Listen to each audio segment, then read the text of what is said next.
నిన్న రాష్ట్ర ముఖ్యమంత్రి రేవంత్ రెడ్డి గారు అసెంబ్లీలో చేసిన ప్రసంగం చూస్తే అబద్ధాలు ఆలవోకగా ఎలా మాట్లాడొచ్చో రేవంత్ రెడ్డిని చూసి నేర్చుకోవచ్చు. బయట బూతులు అబద్ధాలు మాట్లాడుతున్న రేవంత్ రెడ్డి గారు కనీసం అసెంబ్లీలోనైనా నిజాలు మాట్లాడతారనుకున్నాం. కానీ శాసనసభను అబద్ధాలకు వేదికగా నిన్న రేవంత్ రెడ్డి గారు మార్చారు. కేసీఆర్ గారు తెలంగాణ జాతి పితగా పేరు తెచ్చుకుంటే రేవంత్ రెడ్డి గారు బూతు పితగా పేరు తెచ్చుకున్నారు. బూతులు మాట్లాడింది బహుశా ఆయనకు బువ్వ లోపలికి పోదు కావచ్చు. నోరిప్పితే బూతులే. మేము డేటాను నమ్ముకుంటే ఆయన డర్టీని నమ్ముకున్నారు. మేము ఎప్పుడు మాట్లాడినా ఆధారాలతో మాట్లాడతాం, సాక్ష్యాలతో మాట్లాడతాం. కానీ బట్టగాల్చి మీదేసే రకం రేవంత్ రెడ్డి. ఇప్పుడు నిన్న మీరందరూ కూడా అసెంబ్లీలో నిన్న చూశారు. జగదీష్ రెడ్డి గారు అన్పార్లమెంటరీ భాష వాడకపోయినా ఏకపక్షంగా ఆయనను సభ నుంచి సస్పెండ్ చేసి బయటకు పంపారు. జగదీష్ రెడ్డి గారు ఏం మాట్లాడారు? మీ అని వాడారు తప్ప ఏకవచనం నీ అనే పదం ఆయన వాడనే లేదు. వారు మాట్లాడిన దాంట్లో ఎక్కడా అన్పార్లమెంటరీ లాంగ్వేజ్ లేదు. ఆయన తప్పు మాట్లాడకపోయినా జగదీష్ రెడ్డి గారిని బయటకు పంపారు. మరి నిన్న రేవంత్ రెడ్డి గారు మాట్లాడిన భాష ఏంది? ఓ బూత్ సినిమాకు రాసుకున్న స్క్రిప్ట్ లాగా ఉంది. అదేమన్నా ప్రజలకు పనికొచ్చేది ఉందా? రాష్ట్రానికి సంబంధించింది ఏమైనా ఉన్నదా? అడ్డమైనటువంటి ఈ భాషకు ఆద్యుడే రేవంత్ రెడ్డి. ఇవాళ ఆయన ఏదో పెద్ద నీతి వాక్యాలు మాట్లాడుతూ ఇవాళ ప్రయత్నం చేస్తున్నాడు. అసలు నువ్వు ప్రతిపక్షంలో ఉన్నప్పుడే సొంత పార్టీ నాయకులను సోషల్ మీడియాలో ట్రోలింగ్ చేసినటువంటి చరిత్ర రేవంత్ రెడ్డి గారు. వ్యక్తిత్వ హననం చేయడాన్ని వృత్తిగా ఎంచుకున్న ఫస్ట్ అండ్ వర్స్ట్ పొలిటీషియన్ ఈరోజు రేవంత్ రెడ్డి గారు. రేవంత్ రెడ్డి గారు is the father of false narratives. Revanth Reddy గారు is father of body shaming. Revanth Reddy is father of foul language. Revanth Reddy is father of social media sinners. అబద్ధాలకు బ్రాండ్ అంబాసిడర్ ఎవరు అంటే అది రేవంత్ రెడ్డి అని చెప్పక తప్పదు. నిన్నేదో జిఎస్టీ వేయాలని చెప్పిండు అబద్ధాలకు. నిజంగా అబద్ధాలకు జిఎస్టీ వేయాల్సి వస్తే ఈ రాష్ట్ర ప్రభుత్వ ఖజానా మొత్తం నువ్వు మాట్లాడిన అబద్ధాలకు జిఎస్టీ కింద పోతుంది. ఈ మధ్య ఏదో రేవంత్ రెడ్డి అంటుండు అందాల పోటీలు పెడతాం హైదరాబాద్లో అంటుండు. అందాల పోటీలే కాదు, తిట్ల పోటీ కూడా పెట్టు, నీకే ఫస్ట్ ప్రైజ్ వస్తుంది. నీకంటే మించి తిట్లు తిట్టడంలో, అబద్ధాలు మాట్లాడడంలో, ఫౌల్ లాంగ్వేజ్ మాట్లాడడంలో, బాడీ షేమింగ్ వ్యాఖ్యలు చేయడంలో నీకు మించినోడు ఇంకోడు ఉండడు. ఇవాళ కేసీఆర్ గారు 14 ఏళ్ళు పోరాడి కానే కాదు రానే రాదన్న తెలంగాణను చావు నోట్లో తలబెట్టి తెలంగాణ తెచ్చిన జాతి పిత కేసీఆర్. 10 ఏళ్ళు ఈ రాష్ట్రాన్ని అద్భుతంగా పాలించి దేశానికి దిక్సూచిగా నిలిపిన నాయకుడు కేసీఆర్. జిఎస్డిపి పెరుగుదలలో, పర్ క్యాపిటా పెరుగుదలలో, ఎస్ఓఆర్ స్వంత ఆదాయ వనరుల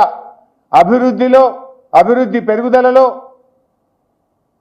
విద్యుత్ వినియోగములో, ప్రతి ఇంటికి త్రాగునీరు అందించడములో, సాగు విస్తీర్ణం పెంచడములో, పంటల ఉత్పత్తి పెంచడములో, మిషన్ కాకతీయ ద్వారా, రైతు బంధు ద్వారా దేశానికి ఆదర్శంగా నిలిచిన నాయకుడు కేసీఆర్. కొత్త రాష్ట్రానికి ఒక దిశ నిలిపిన నాయకుడు కేసీఆర్. ఆయన పట్టుకొని నువ్వు మార్చురీకి పంపాలని మాట్లాడతావా? నీకైనా విజ్ఞత ఉందా? సంస్కారం ఉందా?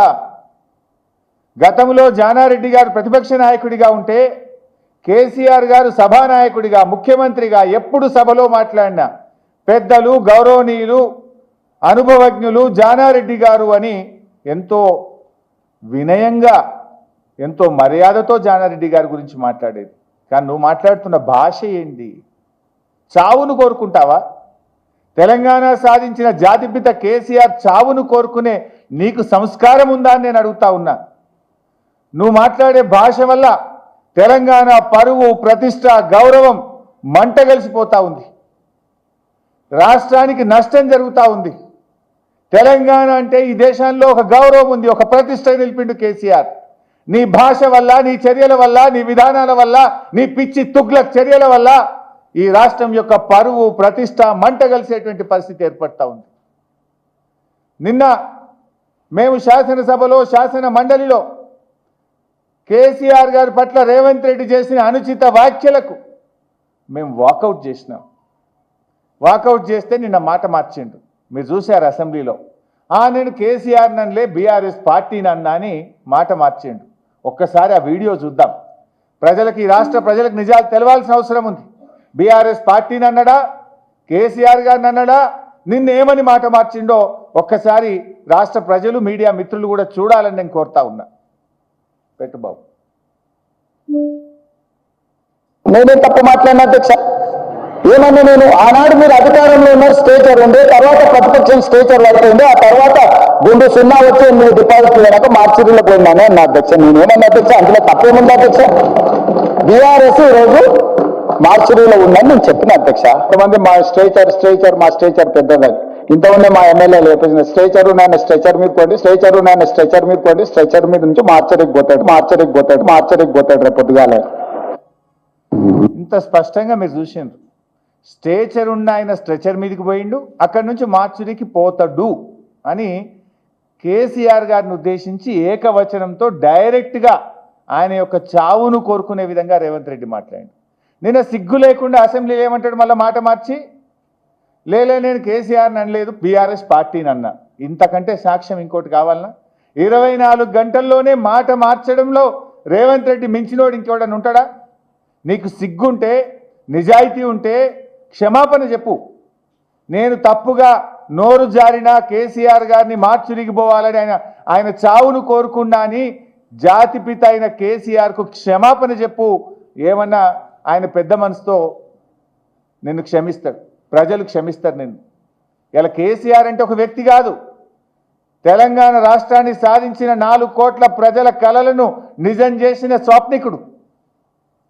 నువ్వు ఆయన పట్టుకొని ఆ రకమైన భాష మాట్లాడుతావు. నేనేమంటాడు, మళ్ళా మాట మార్చేసిండు. మాట మార్చి నేను అట్లా అన్నానా అని నిన్న మాట్లాడే ప్రయత్నం చేసిండు. అసలు నువ్వు ఎన్ని మాటలు మార్చినావు రేవంత్ రెడ్డి? చెప్తే ఇదంటే చూడు, రాస్తే రామాయణం అంతా, చెప్తే భారతం అంత ఉన్నది నీ కథ. నువ్వు మాట్లాడిన అబద్ధాలు, నువ్వు చేసిన గోబల్స్ ప్రచారాలు అంతా ఇంత కాదు. ఎల్ఆర్ఎస్ మీద ఏం మాట్లాడినావు రేవంత్ రెడ్డి నువ్వు? ఆనాడు బీఆర్ఎస్ పార్టీ అధికారంలో ఉన్ననాడు ఇదే కాంగ్రెస్ పార్టీ ఆ రోజు మేము ఎల్ఆర్ఎస్ను తీసుకొచ్చి ఇల్లీగల్ ప్లాట్స్ను రెగ్యులరైజ్ చేసే ప్రయత్నం చేస్తే వీళ్ళు కేసీఆర్ గారు పేద ప్రజల రక్త మాంసాలు పీలుస్తున్నాడు అని మాట్లాడిండు. బట్టి విక్రమార్క గారు, ఉత్తమ్ కుమార్ రెడ్డి గారు, సీతక్క గారు, రేవంత్ రెడ్డి గారు ఒకరిని మించి ఒకరు కేసీఆర్ గారిని తిట్టారు, బీఆర్ఎస్ పార్టీని తిట్టారు.